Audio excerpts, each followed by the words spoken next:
I know the hype goes up when you play Minnesota. Does the intensity go up inside your room, especially as you're going into a stretch where you're playing Minnesota and Notre Dame, two teams that are going to be right up there with you at the top of the league if at the I end think of it? that's fair to say. I think everybody gets excited to play premier programs, premier teams. I know when the schedule comes out, everyone looks to those games and says, that's a big one and that's going to be a fun one. So we got lots of players and people that have played in Minnesota and around, come from that area. So it'll be just like they were last year. I mean, those were four of the most entertaining college games I've been part of last year's. So 2 games up in Minnesota, and overtime game here that we lost. Then we bounced back the next night with a big win. So the games from last year, everybody will remember and how close they were, how intense they were. And, we're definitely looking forward to them.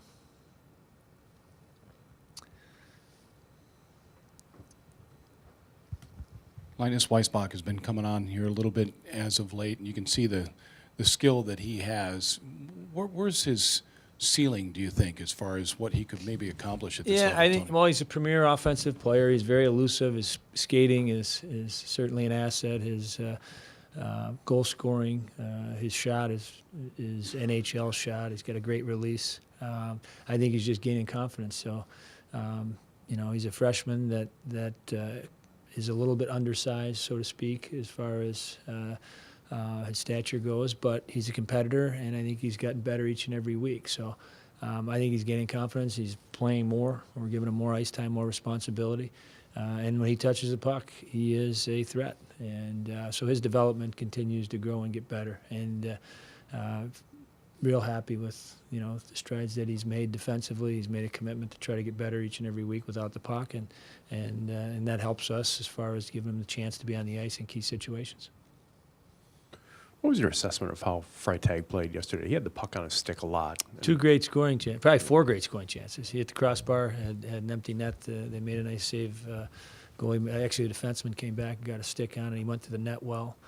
He skated well. So he was, coming off an injury, didn't practice all week, so he was in and out of the practice. So you wondered, how he'd be. I thought he had an outstanding game.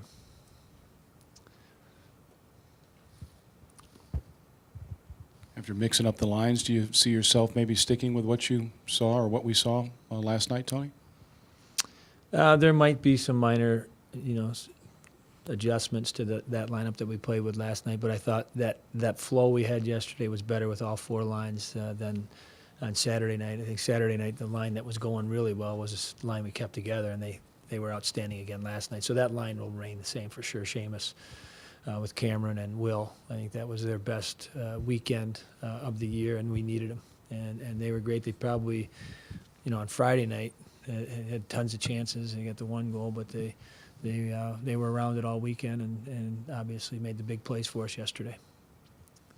How can you, or what steps would you take to try to get Trent going, and would you consider a demotion to where he was at least listed on the line chart? That's yesterday? not a demotion at all. It's just you list line charts, you put lines in order based on they were together. Seamus and Cameron and Will were together, and we left them together, and we left them at the top of the list. Trent Fredericks, an elite player. Right now, he's having trouble offensively getting going. He's not in the rhythm that he was in last year. Part of the reason other teams are aware of him every single night. They check him differently. They match lines against him differently. We still give him a ton of responsibilities defensively. Some of those I'm trying to get away from him, and that's the penalty killing minutes. I'm trying to have other guys killed to give him a little bit more jump, 5-on-5, and then the power play. But he missed a great chance on Saturday that probably could have got us a win. The goalie made an unreal save on him. And a couple chances yesterday. So I think it'll come. I think it's just he's something he's got to fight through. Like I said, last year things just came to him, and it was relatively easy because it was consistent right through the get-go of his college career. This year it's been a little bit more of a struggle. And like I said, I think a lot of the factors in that is the other teams are paying a lot of attention to him. Andy, in the back. Tony, most coaches always talk about players that if they're getting chances, that's fine. Eventually things are going to break their way. Is that the case with Trent, or is he struggling to create his own opportunities there? I think he's such an elite player.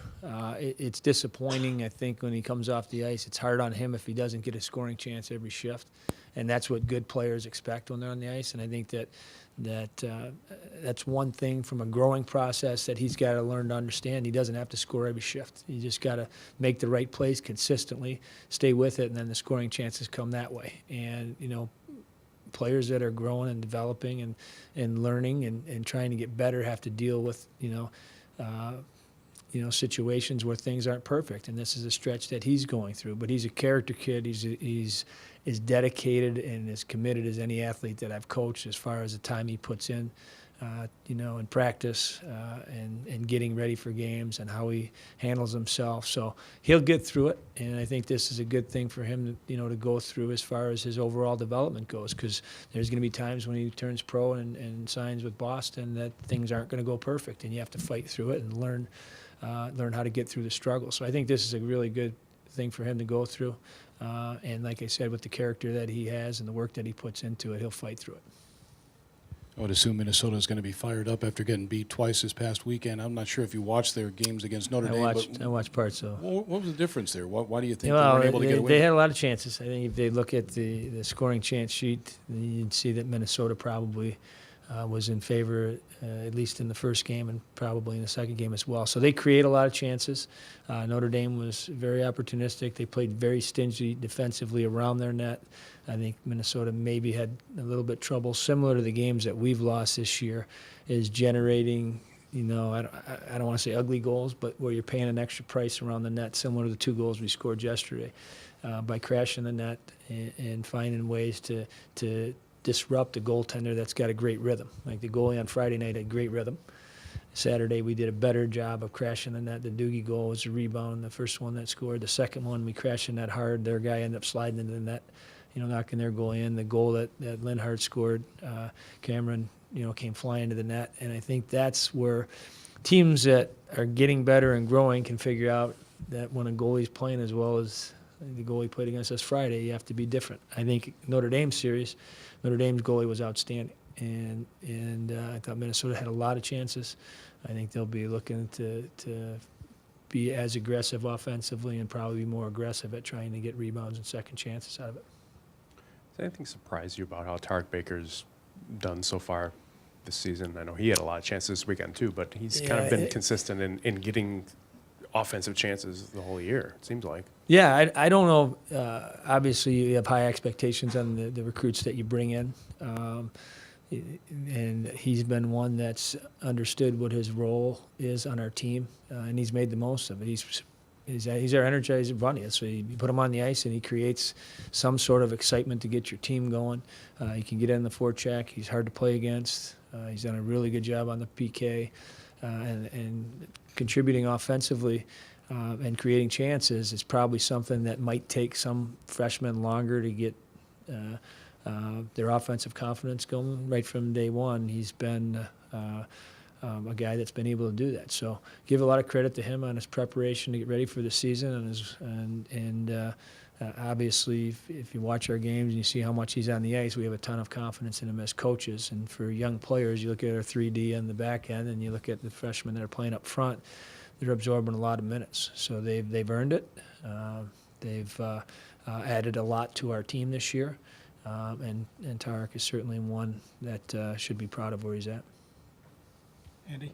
Tony, are you still having conversations with Cameron about shooting the puck? He leads your team in shots, but on a weekend where he gets 0 one night and 6 in the other game, do you have to kind of remind him? Or Yeah, are mostly you as a okay? group of forwards, and that was one of the things that we have to keep. Even in Sunday's game when we had 45 shots and ended up with 45, there were still chances, and Tarik was one of them in the first period that we turned away 3 good opportunities to get pucks on the net, at least to create rebound and second chances. As players, and unfortunately, when you have good team players, they sometimes think of their teammates and want to share the puck. And to be an effective team, especially against a team that has a good goaltender, and you're trying to establish a forecheck, and you're trying to get that mentality of getting pucks to the net, you got to be a little bit more selfish. And Cameron is one of those guys, probably that there are decisions made where he's trying to make plays that he should shoot the puck, but obviously Saturday night him and his line mates were focused on playing a pretty simple game, getting the puck across into the offensive zone and finding ways to deliver the puck to the net, and that's how they end up getting, being part of 3 of those goals.